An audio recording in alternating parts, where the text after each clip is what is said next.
What's up, YouTube? Welcome back to another episode of Homebrew Subaru. It's been 2 weeks since the last video that I did, and I didn't do a whole lot in the last video. This is probably going to be a short video, but I got to do a little bit of updating, and then I'm going to actually push on to the RB engine. There's a few things I need to do to it today. I'll probably do a time lapse of the work.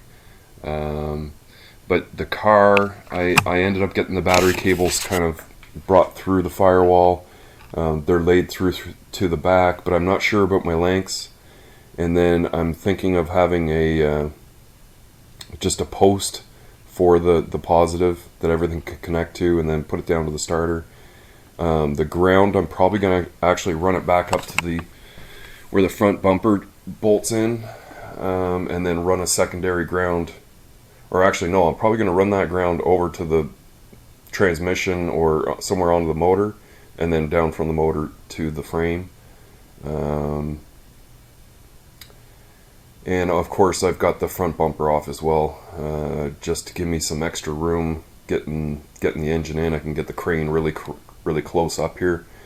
At the same time, I need that extra room to plan for the intercooler eventually, so I'm not quite sure what has to happen in here to get the intercooler to fit, but it's designed for the car, so it can't be a whole lot.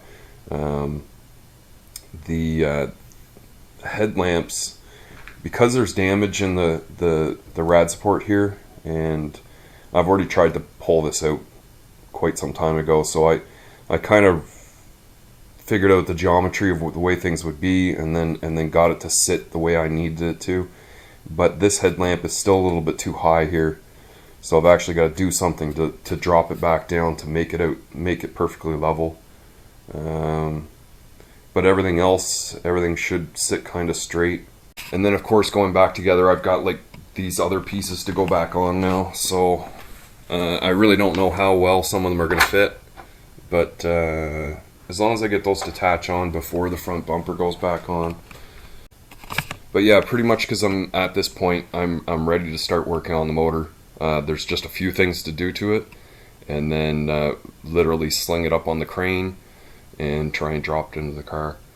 So today I've got, obviously I've got to kind of lay the harness over to the side and kind of figure out how it's going to go through the firewall. A lot of the electrical down, the lower electrical stuff from the lower harness is all going to come off, because basically I'm going to use what I have from the car. I have a new valve cover gasket to go in, and some spark plugs. This ignition cover, I don't want it red. I'm going to probably paint it black so it'll come off. And then I have basically the conversion kit. Well, that's for the transmission obviously, but these are what I need to bolt to the block to get it back into the car. And we've got some absolutely solid motor mounts to go back in.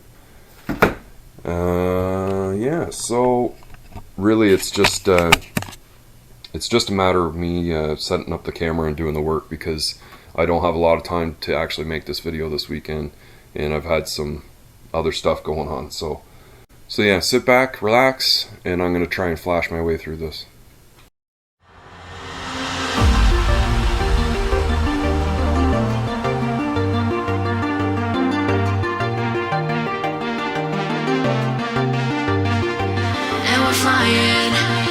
So close to where we belong, and we're trying to go somewhere new. And I try to crack this iceberg open till it shatters through the ocean. I wanna make shockwaves. I wanna make shockwaves with you. Gonna move the ocean current till the waves flood what's been burning. I wanna make shockwaves. I wanna make shockwaves with you. And I know I'm only getting higher, till it feels like I can walk through fire.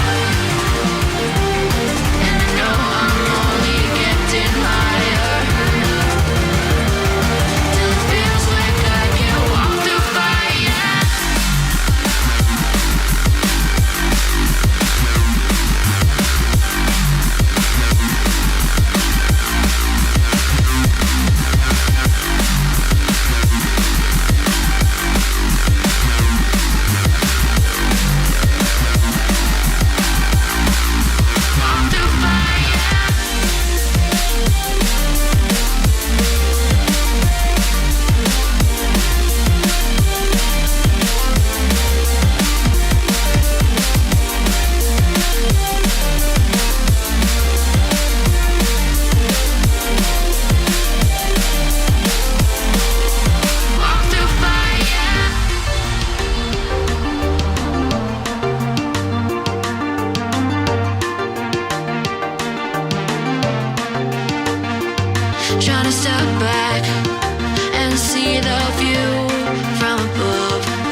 it shatters through the ocean. I wanna make shockwaves. I wanna make shockwaves with you. Gonna move the ocean current till the waves flood what's been burning. I wanna make shockwaves. I wanna make shockwaves with you. Shockwaves with you. Shockwaves with you. Shockwaves with you. Shockwaves with you.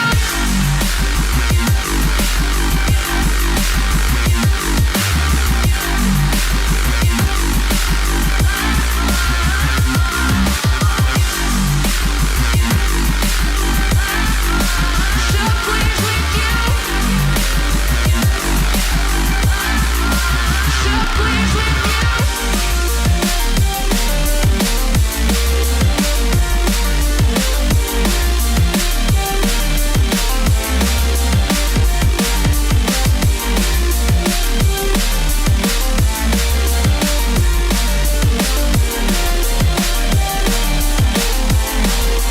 Shockwaves with you.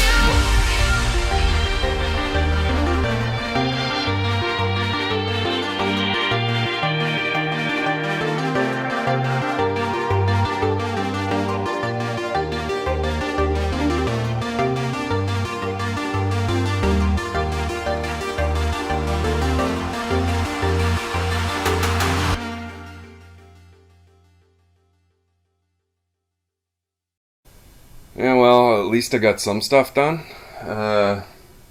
Obviously getting the spark plugs in and the valve cover gaskets, that's not anything too serious, especially when you have the engine out of the car and you can kind of hover over top of it. Makes it really easy to do. Pretty straightforward. The rocker covers or valve covers are held on by Phillips bolts, like Phillips head. So you have to kind of be really gentle taking them out. All of these bolts were loose. If I had put this engine in the way it was, it would have leaked like crazy. So I think just the actual little rubber grommets underneath the bolts have dried out, cracked a little, not cracked, but they're dried out and shrunk a little bit, and the bolts weren't actually like fastened them right down. The grommets aren't sealing any oil gallery, so there's no oil that can come up through the bolt threads, so that's why it wasn't mandatory to actually replace them. I would have liked to, but they weren't in the gasket kit, so I didn't bother. The plugs that came out were heat range 8, and there's 7s gone back in. I put the stock rating plugs back into it. The plugs that came out all looked really good. One was gapped really shallow, like maybe down to 24 thou, and all the others were around 30, so I set mine all to about 30. The lower harness is out of the way. I realized that I need one of the connectors. It's probably just an oil light switch that I need that connector, so I kind of figured out it's a yellow and white wire, so I'm pretty sure I know where that is in the lower harness that I've kind of already taped up, and I can just kind of dig it out, run a new wire through, and then at least I'll be able to plug that in. I'm not sure how it's going to show up on the cluster yet, but and then the mounts. I got to the mounts. Obviously the mount kit, it can kind of converts it so the RB fits in the S chassis, but I can't figure out these things. I kind of rearranged the brackets in a few different ways. Nothing's marked. The instructions were like, have a professional install this, so I might be screwed there, I don't know. So once I kind of figure out that stuff, I do want to paint the ignition cover, because I don't want a red ignition cover in there. And the power steering pump, I actually kind of figured that out. You can take the backside of the Hikes pump off and take the vanes out of it, and then pretty much just seal up the banjo bolt, and you don't have any pressure there. It's just all low pressure. So as long as the banjo bolt's all sealed up, it can't leak at all. and then I just have to pretty much hook up the front line and the return line going over to the reservoir. So yeah, it's coming really close now. I've kind of got my head wrapped around it a little bit more. I went to put in the O2 sensor that I had, so I bought an O2 sensor for like a 90 or 91 Maxima, and the connector is exactly the same. The harness was nice and long, but the actual O2 sensor is too small. It's like 14 millimeter thread, and I need a 16 millimeter. So there's, you know, no sense in getting an adapter, and I hate wasting money like that, even though it didn't cost me a whole lot. But I still have to go look for another sensor.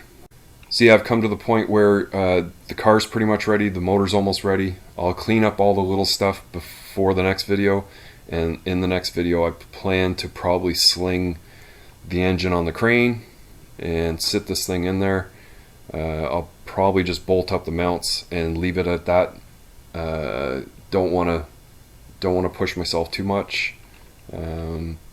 Yeah, I have a trip coming up next month, so once I'm kind of finished with all that, then I'll probably get everything all hooked up and at least be able to start the car and drive it out. If you like this video, definitely give it a thumbs up, and if you're new here and you haven't yet, please consider hitting that subscribe button for me. Thank you very much for watching. I know my videos have been a little bit sporadic lately, but I'm trying to get back to it. Leave your questions and comments further down below, and I'll see you in the next one.